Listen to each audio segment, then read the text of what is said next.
Riyadh में 57 मुस्लिम देशों की बैठक से पहले ईरान की बड़ी धमकी सामने आई है। ईरान के राष्ट्रपति ने अल्टीमेटम दिया है, अब बात नहीं एक्शन का समय है, ये रईसी की तरफ से कह दिया गया है। तो ईरानी राष्ट्रपति ने एक अल्टीमेटम दिया ये कहते हुए कि अब बात नहीं एक्शन होगा, एक्शन का समय है। ये ईरान के राष्ट्रपति की तरफ से ये बड़ी बात कही गई है। तो इब्राहिम रईसी की एक और धमकी, ईरान के राष्ट्रपति ने ये तमाम बातें रियाद की बैठक से पहले दी। और इधर वॉर के बीच ईरान के सुप्रीम लीडर की सीक्रेट मीटिंग को लेकर भी खबर सामने आ रही है। बता दें, खामनेई ने समर्थक देशों के साथ मीटिंग की है। खबर यह भी कि मीटिंग में इजराइल के खिलाफ रणनीति बनाई गई है। फुल स्केल वॉर में उतरने से मना कर दिया गया है। इजराइल की छवि खराब होने का भरोसा है। ये तमाम बातें इस बैठक से निकलकर सामने आ रही है, जहां मीटिंग में इजराइल के खिलाफ रणनीति पर भी चर्चा हुई। तो बता दें, आइए देखते हैं कि सीक्रेट मीटिंग में ईरान के सुप्रीम लीडर ने 7 सूत्र क्या दिए हैं। समझना आपके लिए बहुत जरूरी है। जानकारी आपके सामने, सीक्रेट मीटिंग की इनसाइड स्टोरी ये रख रहे हैं आपके सामने, जहां खामनेई के 7 सूत्र क्या है। पहला, गाजा में नुकसान के बावजूद हालात फिलिस्तीनियों के पक्ष में हैं, ये कहा गया। दूसरा, मौजूदा हालात आगे फिलिस्तीन की मुहिम को मजबूत करेंगे, इस बात का भी दावा किया गया। खुद की करतूतों से इजराइल अपनी विश्वसनीयता खो रहा है, ये तीसरी बड़ी बात जो इस बैठक से निकलकर सामने आई। अंतर्राष्ट्रीय समुदाय लंबे समय तक इजराइल का साथ नहीं देगा, ये एक और बात।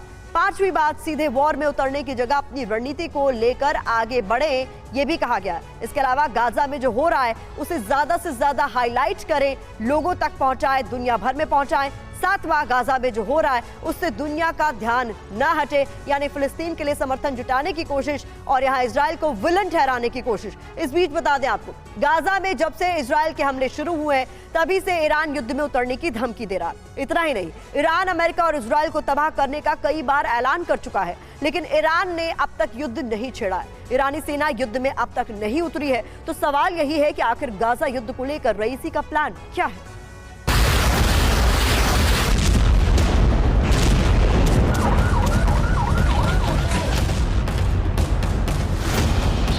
एक तरफ गाजा में महाविध्वंस हो रहा है तो दूसरी तरफ अमेरिकी बेस पर हर रोज विस्फोट हो रहा है।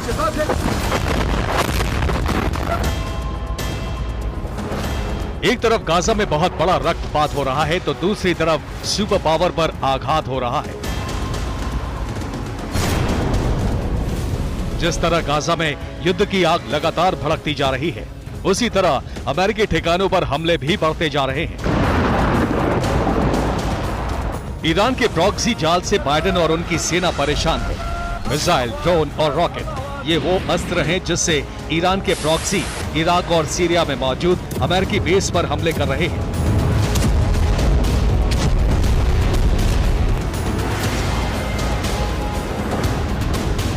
पिछले 24 घंटे में फिर से अमेरिकी बेस पर एक के बाद एक कई हमले हुए।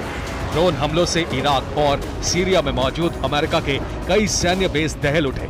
हैरानी की बात यह है कि सुपर पावर अमेरिका तमाम कोशिशों के बावजूद इन हमलों को रोक नहीं पा रहा है।